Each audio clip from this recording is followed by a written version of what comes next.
The story begins with a stark description of ADX Florence, the most secure prison in the United States. Located in the remote high desert of Colorado, it is surrounded by a landscape that feels as barren as the lives of the men inside. The prison is an architectural marvel of containment, with 12-foot-tall razor-wire fences, motion detectors, and guard towers equipped with high-powered rifles. Every detail of the prison is designed to ensure one thing: absolute security. Nicknamed the Alcatraz of the Rockies, ADX Florence is home to the most dangerous and infamous criminals in America. From terrorists and spies to serial killers and drug lords, these prisoners are deemed too risky to be housed elsewhere. The prison's design leaves no room for error. Each inmate spends 23 hours a day in a 7 by 12-foot concrete cell, equipped with a stainless steel toilet, a fixed concrete bed, and a small, slit-like window positioned to show only the sky. The psychological toll begins almost immediately.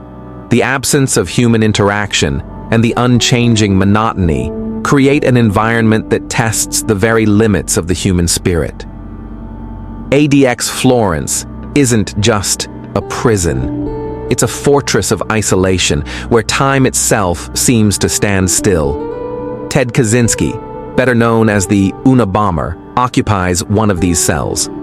His story is a chilling exploration of how intellectual brilliance can spiral into violent obsession. A Harvard-educated mathematician, Kaczynski retreated from society in the 1970s, living in a small, hand-built cabin in the Montana wilderness. It was here that he began crafting bombs, targeting those he believed were accelerating the destruction of the natural world through technological progress.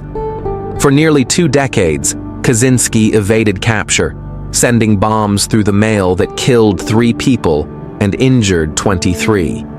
His manifesto, Industrial Society and Its Future, outlined his radical ideology. In a twist of irony, it was his insistence on having the manifesto published that led to his capture. His brother recognized his writing style and tipped off the FBI.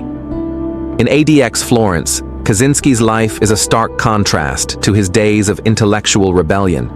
His cell is devoid of books or tools, and his only connection to the outside world is through heavily monitored communication.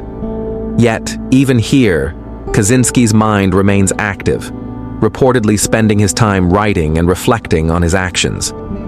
His story is a reminder of the thin line between genius and madness, and the devastating consequences when that line is crossed. Joaquin El Chapo Guzman's cell is a world away from the luxurious compounds he once called home. As the former leader of the Sinaloa cartel, El Chapo built a drug empire that spanned continents, amassing billions of dollars and leaving a trail of violence in its wake. His cunning and ruthlessness earned him global infamy, but it was his daring prison escapes that cemented his legend. In 2001, El Chapo escaped from a Mexican prison hidden in a laundry cart. In 2015, he escaped again, this time through a mile-long tunnel dug directly into his cell. These escapes embarrassed authorities and showcased the lengths to which his cartel would go to secure his freedom. Captured for the final time in 2016 and extradited to the US, El Chapo was sentenced to life imprisonment and sent to ADX Florence. Here, there are no tunnels, no allies, and no chance of escape. The man who once controlled a global empire now spends his days in complete isolation, his influence reduced to whispers of a past life. Robert Hanssen's story is one of betrayal on an almost unimaginable scale. A former FBI agent, Hanssen sold classified information to the Soviet Union and later Russia for over 20 years. His espionage compromised countless operations and led to the deaths of numerous American operatives. The scope of his betrayal earned him the label of one of the most damaging spies in US history. Hanssen was finally arrested in 2001 in a dramatic sting operation caught red-handed leaving classified documents at a drop site. Sentenced to life imprisonment without parole, Hanssen now resides in ADX Florence.